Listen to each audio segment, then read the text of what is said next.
Have you ever made a choice so reckless it changed everything? That was me. A devoted wife, a mother, someone who thought she had it all together. But one night, one moment of weakness, unraveled my entire world. It wasn't just about the betrayal. It was about what came after. The silence, the pain, the unspoken accusations that filled every corner of our home. I thought I could fix it, that love could overcome anything. But what happens when the person you've hurt most begins to find comfort elsewhere? When your desperate attempts to hold on only seem to push them further away. This is the story of how I fought to save the life we built, only to realize I might be fighting alone.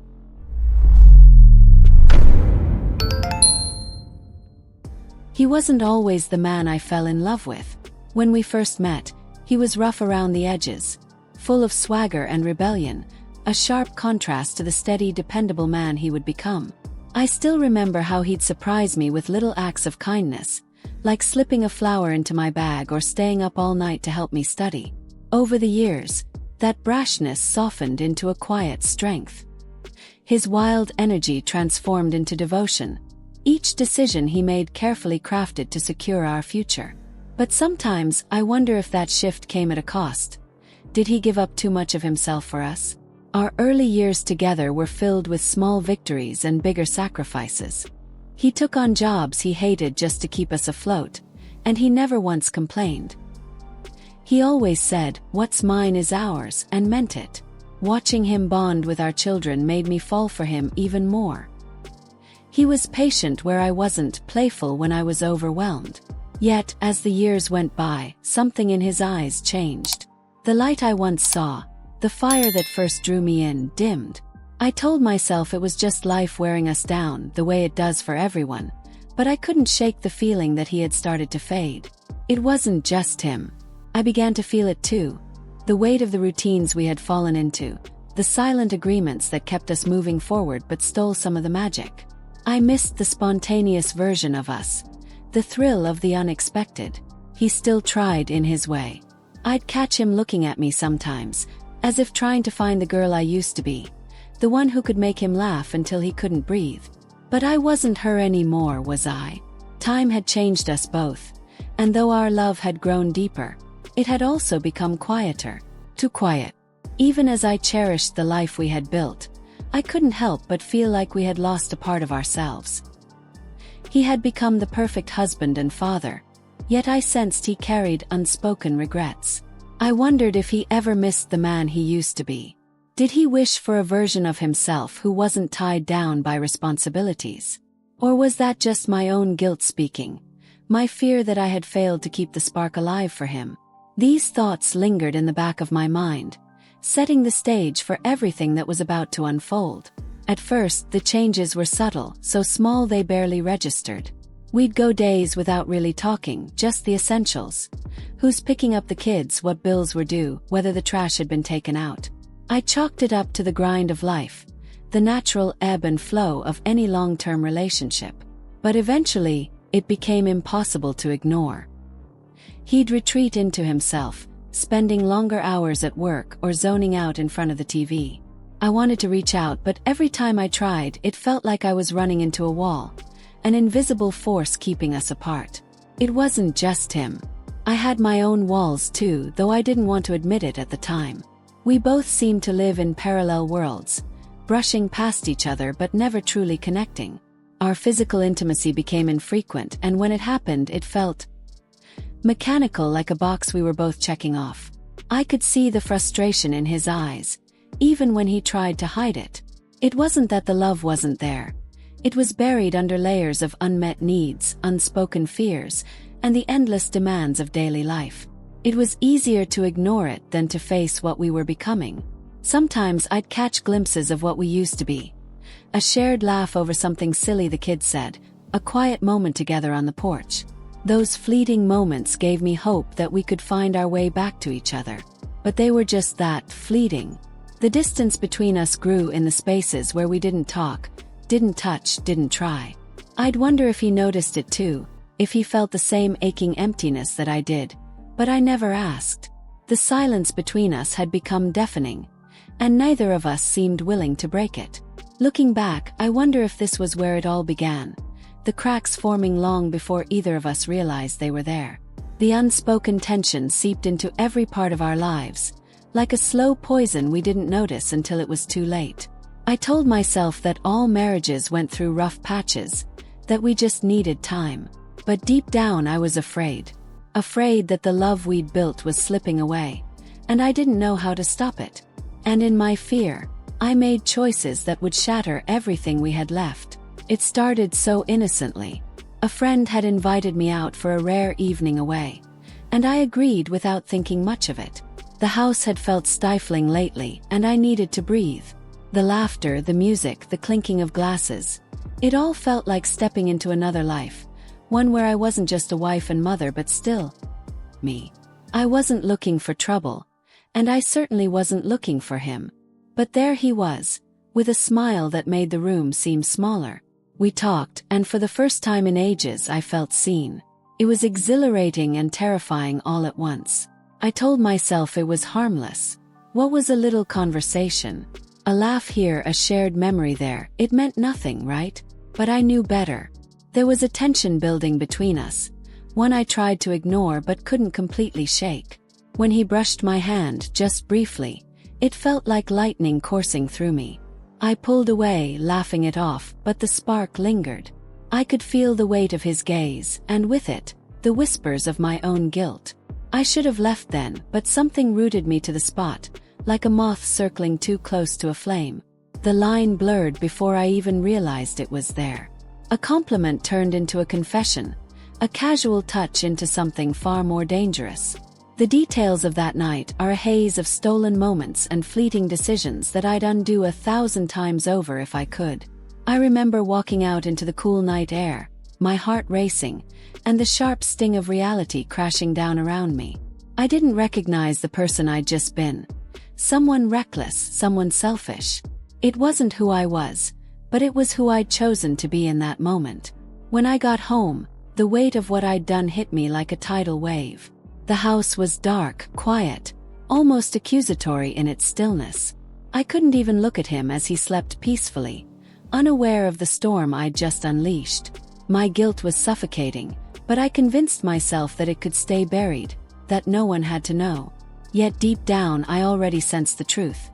Secrets have a way of surfacing, and this one was a ticking time bomb waiting to explode. It happened sooner than I expected, though in my heart, I knew it was only a matter of time. He found out, not because I told him but because secrets don't stay hidden forever. I remember the look on his face when he confronted me, a mixture of disbelief, anger, and a pain so deep it seemed to ripple through his entire body.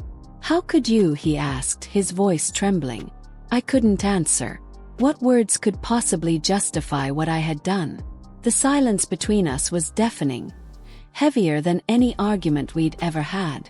That was the moment I knew. I had broken something we could never fully repair. His rage came in waves. At first, it was explosive, shouting accusations, questions I didn't know how to answer. But then, just as suddenly, it would subside, replaced by a chilling calm that was somehow worse. He'd retreat into himself, sitting for hours in silence, his jaw clenched, his eyes distant. I tried to explain, to apologize, but every word I said felt like throwing stones into an abyss. He wasn't ready to hear me, and I wasn't sure he ever would be. Watching him like that, so broken, so lost, was almost unbearable, but I knew I had no one to blame but myself. The kids could sense it, even though we tried to shield them from the worst of it. They'd look at us with wide, confused eyes, asking why Daddy wasn't eating dinner with us or why Mommy seemed sad all the time. I'd force a smile, tell them everything was fine, but they weren't fooled. The tension in the house was palpable, infecting every conversation, every interaction. He started sleeping in the garage, not out of practicality but as a statement. He couldn't bear to be near me, and honestly I couldn't blame him. The physical distance only mirrored the chasm growing between us. In those first few weeks, I found myself replaying that night over and over in my head, trying to understand why I'd done it. Was I lonely, angry, or was it something deeper? something I hadn't wanted to admit even to myself. None of it mattered now. What mattered was that I had destroyed the trust we'd spent years building, and I wasn't sure if either of us had the strength to put it back together. Every glance, every word between us felt loaded, like we were tiptoeing through a minefield. And with every step, I feared we were getting closer to the final explosion. It felt like we were living in two separate worlds under the same roof. He had claimed the garage as his new sanctuary, filling it with whatever he could to keep himself occupied. Tools, old hobbies, even a mattress he dragged in from the spare room. I didn't dare ask how he was sleeping. Meanwhile, the rest of the house felt cold, empty, like a shell of the home we had once built together. I tried to keep the routine going for the kids, acting like everything was normal, but they weren't blind to the cracks. Their laughter didn't echo the same way anymore. Our conversations were sparse, clipped exchanges that barely scratched the surface of what needed to be said. We avoided eye contact, like even a glance might unravel what little was left of our fragile coexistence. The silence between us spoke volumes, though. It carried all the unspoken anger, the heartbreak, and the questions neither of us wanted to face. At night, I'd lie awake in our bed, alone, and wonder if this was it. Was this how people fell out of love? Not in one catastrophic moment, but in the slow, agonizing drift of two hearts pulling away from each other. The worst part was how alone I felt, even when he was just a few steps away. I missed him. Not just the man I had fallen in love with, but the one who had been my anchor through so many storms. Now he felt like a stranger, someone I couldn't reach no matter how hard I tried. I thought about walking into the garage late at night, breaking the silence with some grand gesture or heartfelt plea. But every time I imagined it, I froze. What could I possibly say to him that wouldn't sound hollow or desperate? I wasn't even sure he'd listen. And yet, amidst the distance, there was still a thread connecting us, barely visible but unbreakable. It was in the way he'd linger at the edge of the kitchen when I was cooking, or the quiet sigh he'd let out when he thought no one could hear. We were both trapped in this limbo, unsure of how to move forward but too afraid to let go completely. It was like standing on opposite sides of a canyon, shouting into the void, and waiting for an echo that might never come. Something had to give. I just didn't know what or when. I wasn't ready for the news, even though part of me had suspected it for weeks. The test confirmed what I couldn't bring myself to say out loud. I was pregnant. It should have been a moment of joy, but instead, it felt like a cruel twist of fate. My heart raced as I thought about how to tell him, if I even could. Would this be the final blow? The one thing that would push him completely out of my life? The weight of it pressed on my chest, suffocating me as I imagined the fallout. I couldn't ignore it, and I couldn't hide it. Not for long.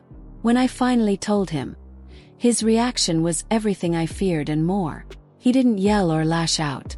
Instead, his face hardened, his jaw tightening as he stared at me in silence.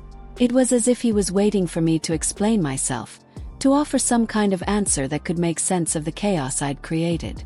But what could I say? The look in his eyes told me he was already doing the math, piecing together the timeline, and drawing conclusions I couldn't dispute. "Is it mine?" he finally asked, his voice cold and detached. My silence was all the confirmation he needed. From that moment on, something in him shifted. The anger that had simmered beneath the surface erupted in small, cutting ways. Comments meant to sting, actions designed to remind me of my failure. He started pulling further away, not just from me, but from everything that had once mattered to him. The kids, our home, even his own well-being seemed to fall by the wayside as he buried himself in work or disappeared for hours at a time. It was as though he was punishing himself for trusting me in the first place. And I couldn't stop him. I tried to carry on as if everything was normal, but the truth loomed over us like a dark cloud. Every glance, every word between us was heavy with unspoken accusations. He couldn't look at me without seeing the betrayal, and I couldn't look at him without drowning in guilt. The pregnancy was supposed to be a new beginning, a symbol of hope, but instead, it became another crack in the foundation of our already fragile relationship. And yet, somewhere deep down, I still clung to the faintest hope that we could find a way through this. I just didn't know how, or if he even wanted to try. We sat in that small, sterile room, avoiding each other's eyes as the therapist welcomed us. It was his idea to go, though I wasn't sure if it was an act of hope or one last attempt to prove that we were beyond saving. The first session was excruciating. The therapist asked us questions that cut too close, forcing us to say out loud the things we'd been avoiding for months.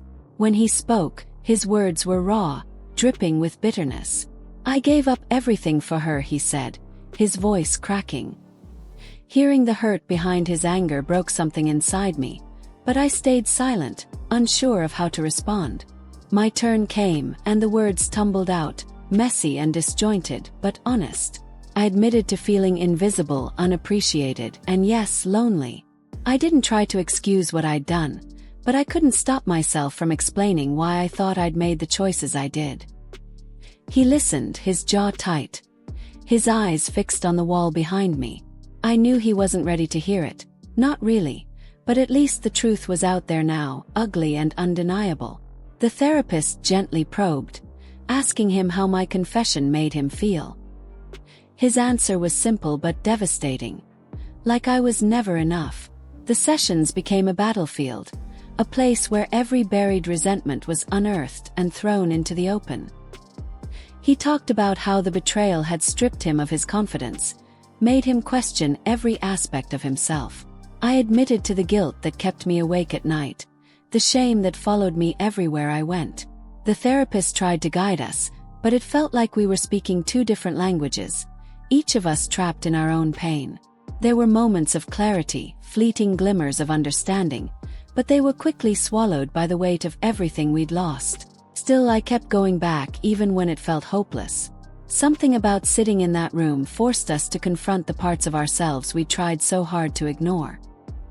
He admitted that part of him wanted to forgive me, but the other part, the part that was still bleeding, wouldn't let him. I clung to those moments, however small, as a sign that maybe we weren't completely broken. But as the sessions went on, I couldn't shake the feeling that while I was fighting for us, he was fighting to find a way out. And the question loomed: how long could I keep holding on if he'd already let go? It started subtly at first, small changes in his routine that I couldn't quite pin down.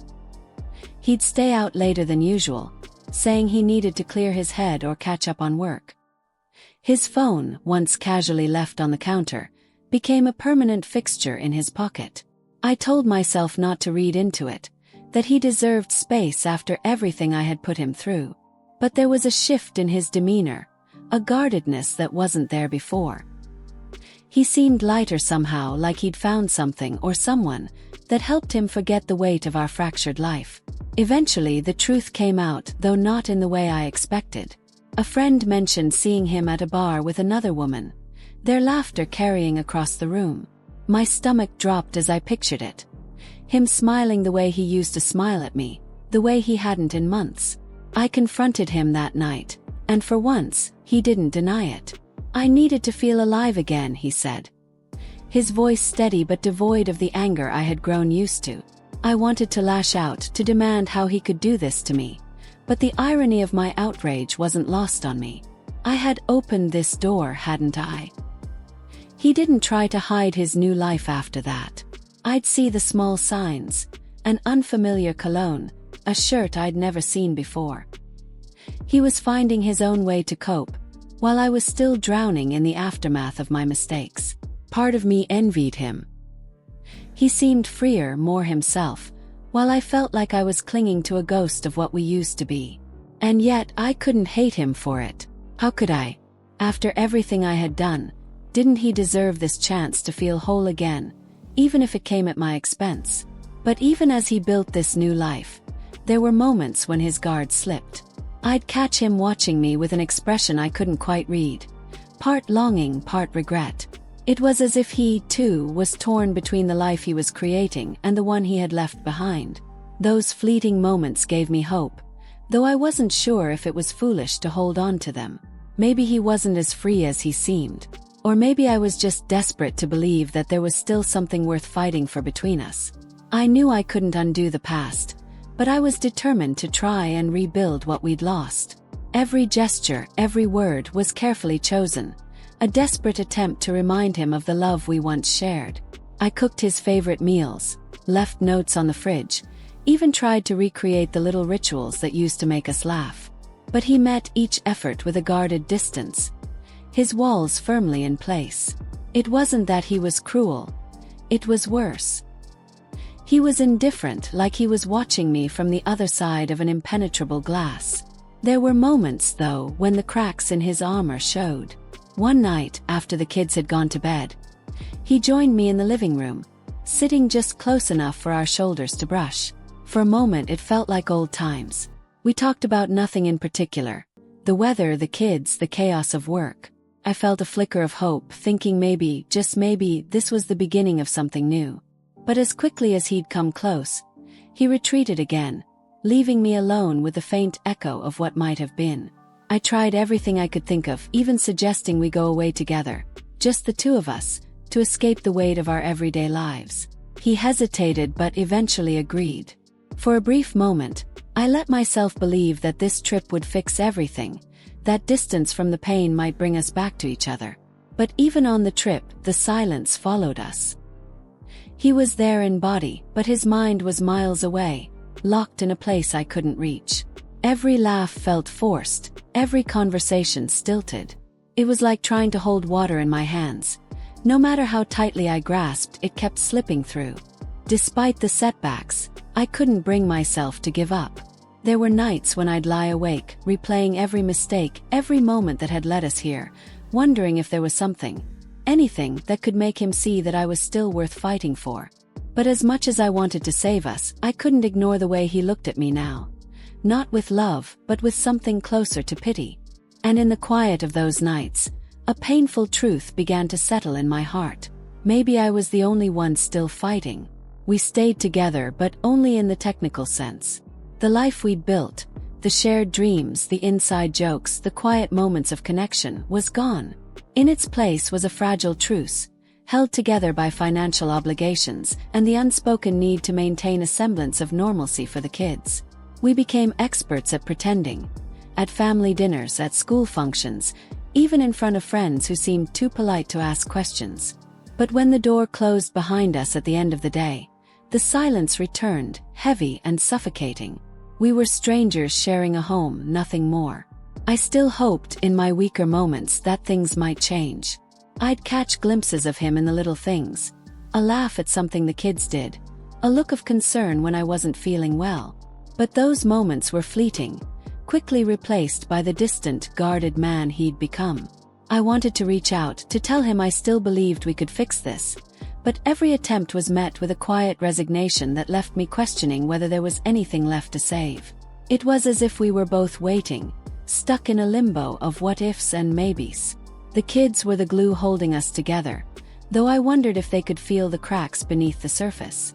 They'd still run to him for bedtime stories, still climb into my lap when they were upset. But even they seemed to sense the shift in our home, the lack of warmth, the absence of laughter. I told myself we were doing it for them, that staying together was better than the alternative. But some nights, I'd lie awake wondering if we were teaching them the wrong lesson, that love was something you endured rather than something you nurtured. And so we stayed, not out of love, not out of hope, but because it was easier than facing the unknown. Our lives became a series of motions, a dance we performed for the sake of appearances. But underneath it all, I could feel the distance growing, like a canyon widening with every passing day. I didn't know what the future held, whether we'd eventually find our way back to each other or drift apart completely. All I knew was that, for now, we were stuck in this in-between, clinging to a life that felt more like a memory than a reality. Keep watching our stories by clicking on one of the videos that appear on the screen, and don't forget to subscribe to the channel and turn on notifications to be alerted about new videos. See you next time.